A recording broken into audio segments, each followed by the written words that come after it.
Howdy, welcome back to Celebrating Vintage Model Kits. Today we're going to be going to the Nationaal Militair Museum in Soest in the Netherlands. This is a combination of Air Force and Army Museum. They combined them a few years ago, and here we see the first main lobby when you first walk in, hanging from the ceilings. Hawker Seahawk and Hawker Sea Fury, both flew off carriers for the Dutch Navy. Got a DC-3 C-47 in the background. You got an F-16 Fighting Falcon, Viper, F-15 Eagle. And then down this long hallway that is adjacent to where the tarmac is, you got an F-5, F-104, Hawker Hunter, and an F-84 Thunderstreak. All these aircraft are in Dutch markings. Only the F-15 is in American markings because they flew off of one of the Dutch bases, but everything else is being represented in the Dutch Air Force markings. Here you see a bunch of the recruiting posters. So there's one large room that has these surrounding the outside area. So you get the stuff from pre-World War I all the way through the Cold War. Similar to recruiting posters you see all around the world. So a lot of interesting images and subjects, both pro and con for fighting. They also have some really neat artwork, mostly aviation related. Some specifically Dutch aircraft again. There's also some paintings of some famous battles. Here's the stuff from when the Germans invaded in May 1940. They've got various different flags and uniforms representing all the army and infantry, and a lot of really neat displays around in this area here. This was a very large diorama that was built to show the old military training base. It's the highway that's near it, the training grounds. This is one that I was really excited to see. This is a replica of a Fokker D.21.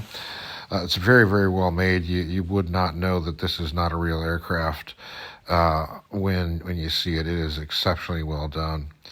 What stood out to me was how bright orange the markings are on there. Orange is the national color of the Netherlands, and they replaced the tricolor right after the war started, since there was some challenges with the Germans shooting at them because they're confusing them for British or French.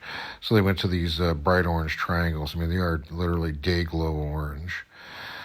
Some field artillery pieces, some vehicles in here. Then this part here is pretty neat. This is a large 360-degree view projected screen.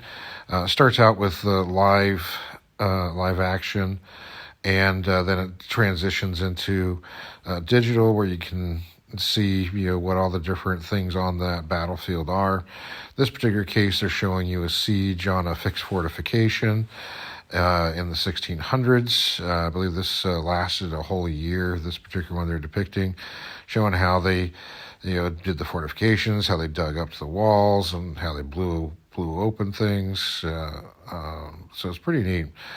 I've seen this happen in a lot of other museums where they're starting to go into these more, I want to say kid-friendly, but more accessible things for younger audiences, instead of just things statically displayed in cases. They're doing a lot of these interactive things to try to engage people into these museums so they don't die off. Downside of it is, these things cost a lot of money. They take up a lot of space. So a traditionalist like me wants to see the real esoteric little bit of equipment when I go there, they're just going to keep the basic stuff that is more popular, and then engage people with these kinds of things. So the good thing is that this keeps these museums open and generates money. And fortunately, they do rotate a lot of their displays in this museum. So eventually you will see, all the different parts of their collection, just maybe not all at once when you go, one time. So that's going to result in you having to go a few more times. So they did a World War II part, showing the Germans invading and landing on the airfield, one of the first airborne operations. They showed post-World War II, the colonial fights. A lot of the Dutch colonies after World War II, like most of the colonies around the world, decided, yay, here's an opportunity for us to become free. So those fights didn't go so well for the Dutch. Eventually, most of those areas became independent. And it's a pretty interesting presentation. I mean, like I said, it's a 360-degree view room, so it's really neat, along with a lot of sound and vibrations and stuff. So very immersive. There's definitely a lot of kids that were in there that were being entertained by it. This is the back area. It's got a number of other aircraft hanging from the ceiling, again, all marked in Dutch markings. It's another one I was excited to see. This is a Dornier 24. It's originally designed in 1936 by Dornier for the Dutch, for the operations in the Dutch East Indies. The Dutch started producing some of these on their own after the first few prototypes with the Dornier. After the Germans invaded, they took over production and ended up building them for themselves. A total of about 200 to 300 of them were built. This particular one here is done up in Dutch markings, of course. It even has Browning machine guns in the turrets. But this is actually one of the ones that was made for the Germans. So they swapped out the MG15s for the Browning machine guns. The engines on the Dutch version would have been either Pratt & Whitney or Wright Cyclones. The German ones had Brahmo engines, which I believe this one has. There's also an area that had knights in armor, pretty good display of that. Some Napoleonic stuff as well. The Dutch were involved in the Napoleonic Wars. There's a full-size V2. Spitfire tipping a buzz bomb with the wingtip. There's a manned V1 down below. There's a Beechcraft, a unskinned Texan trainer, a B-25, a P-51, and a number of armored vehicles in that back room. So this is the other view of the aircraft across that front area near the tarmac. They're all suspended pretty low so you can see them up close, so you get kind of a different view. You get to see the underside of a lot of these aircraft, which is good for modeling. Something you don't see too often. So if you're building one of these F-84s, you get to see what does that thing look like underneath, because there's not a lot of pictures of that usually. They also had, aside from those four, there was also a Meteor that was sitting down on the floor there, early mark Meteor, again in Dutch markings. It was interesting to see the Thunder flag or Thunder Streak. The underside was in a pretty brilliant blue, and then as the time went on, those colors became more subdued. All the way up to where you see the F-16 in all ghost grays. The other thing that's kind of neat with this, with them hanging, is you get to see the area rule fuselages that are used on a few of these aircraft. Is really noticeable when you can see them from underneath like that. This F-5 Freedom Fighter is a perfect example of that. That wasp waist in the middle. Then here's an F-15. This is one of the few aircraft in non-Dutch markings. I believe this one was an aircraft that flew off of one of the Dutch bases during the 80s and 90s as part of NATO.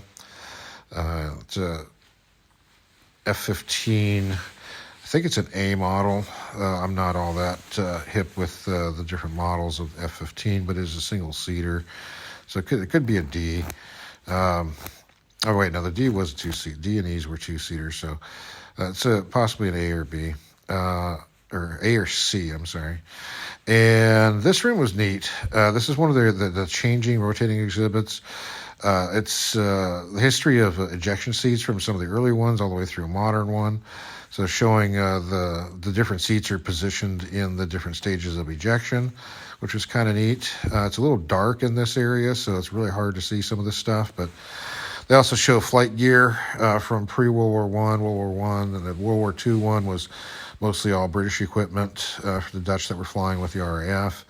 The first post-war stuff, again, is continuing with a lot of RAF equipment.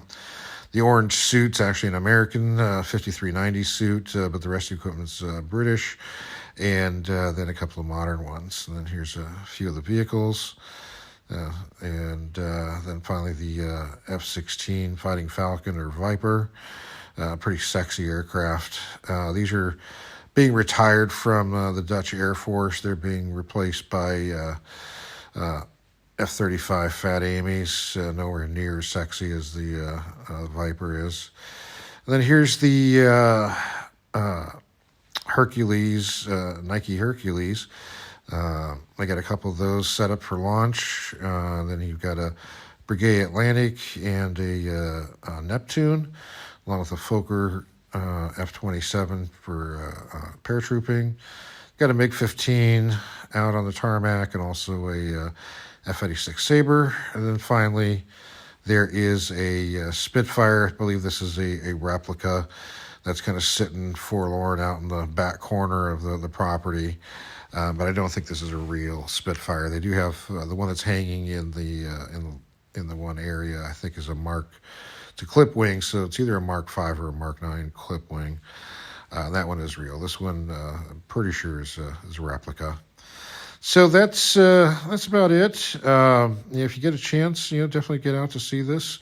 If you've been there, leave a comment in the comment section about it.